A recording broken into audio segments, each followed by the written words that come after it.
મિત્રો, આ છે પાદરની સીમની વનવગડાની વાડમાં થતી ભગવાનના બારિશના અમૃતથી 2-3 મહિના શુદ્ધ પ્રાકૃતિક મળતી સબ્જી.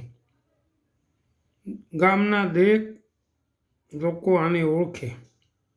સીમમાંથી વીણતા આવે. એક પ્રકારની કલા પણ છે, ઓળખવાની, પહેચાનવાની સ્કિલ પણ છે.